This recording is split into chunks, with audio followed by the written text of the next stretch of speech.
एक गरीब आदमी ग्रामीण बाजार में एक छोटी सी समोसे की दुकान चलाता था। वह अनपढ़ था, इसलिए समाचार पत्र नहीं पढ़ सकता था। वह ऊंचा सुनता था, जिसके कारण टेलीविज़न एवं रेडियो भी सुन नहीं सकता था। इसके बावजूद उसने काफ़ी समोसे बेच लेता था। दिनों दिन उसकी बिक्री बढ़ती ही जा रही थी। अब पहले से अधिक समोसे बनाने लगा था, जिससे आलू भी अधिक खरीदनी पड़ती थी।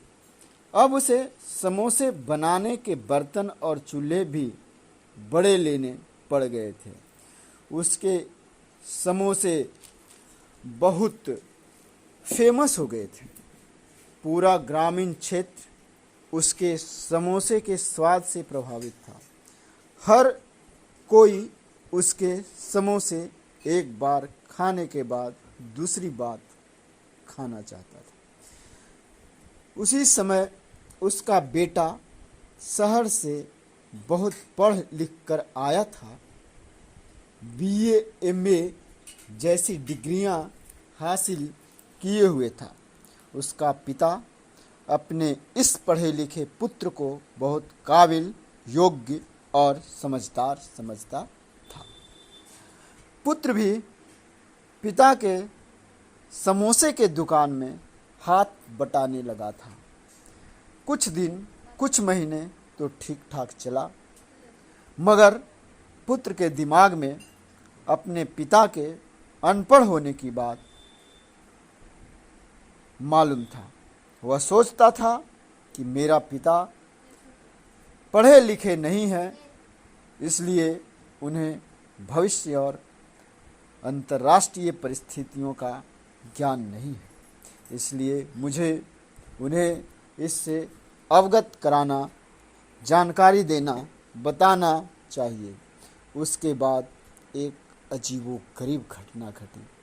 पुत्र ने पिता से कहा, पिताजी, दुनिया बहुत बड़ी आर्थिक मंदी से गुजरने वाली है, जिसके प्रभाव से हम लोग भी प्रभावित होने वाले हैं।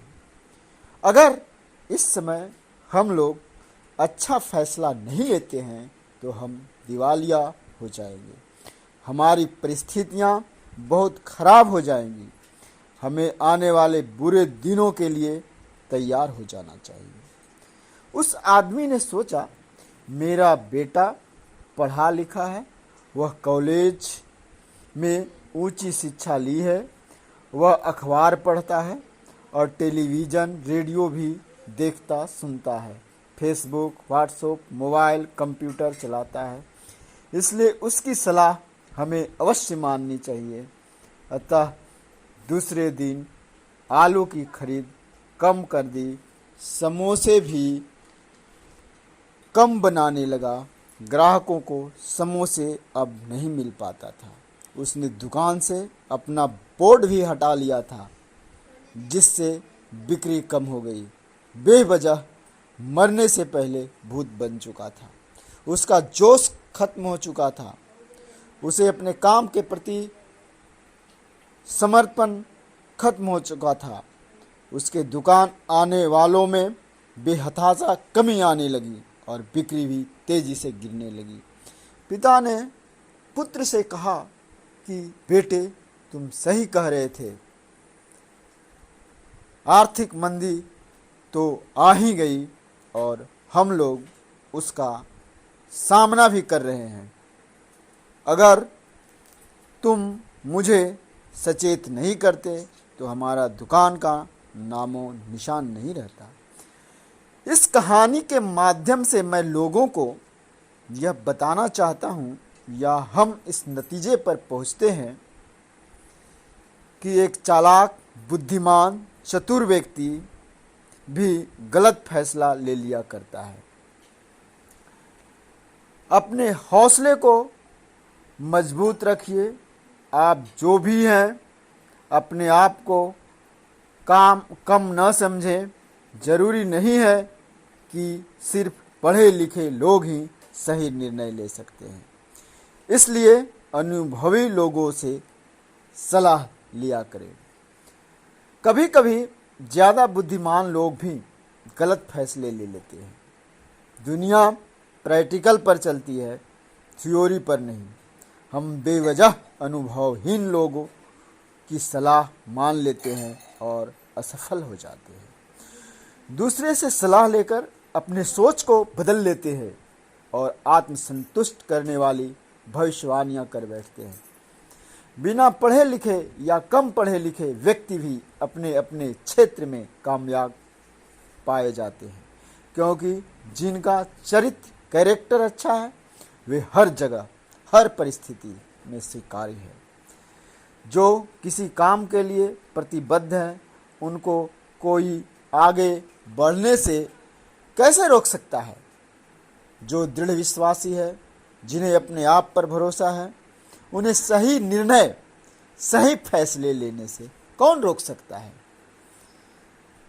जिनमें हौसला है और साहस है, उन्हें सही फैसला लेने से कौन रोक सकता है। दुनिया में ऐसे कई पढ़े लिखे लोग मिल जाएंगे जो आप जैसे लोगों को फ्री में बहुत सारे ज्ञान दे देंगे, परंतु दुख की बात है कि वे खुद हर क्षेत्र में नाकामयाब हैं। उन्हें चलता फिरता विश्वकोश माना जा सकता है, पर वे जीते जागते नाकामयाब शख्स हैं। कोई चीज़ बहुत जल्दी सीख लेने वाला, सीख कर उसे दूसरों को सिखाने की योग्यता रखने वाला व्यक्ति अनपढ़ होते हुए भी सही फैसले ले सकता है, क्योंकि इस तरह की योग्यता और प्रतिभा रखने वाले लोग ही कम पढ़े लिखे होने के बावजूद सही फैसले लेकर अपने अपने क्षेत्र में परचम लहराते नजर आते हैं। हर विद्या का मंदिर में हम ज्ञानवान, विद्वान, चरित्रवान, व्यवहार कुशल और एक नेक इंसान बन सकते हैं, परंतु आपको उसी मंदिर में ध्यान रखना चाहिए प्रारंभ से ही इस जीवन को सफल बनाने वाली व्यापार, व्यवसाय और तकनीकी ज्ञान मिलता रहे। अन्यथा आपका पढ़ना लिखना, सर्टिफिकेट हासिल करना बोझ ढोने वाले पशु के समान है। जय हिंद, जय भारत।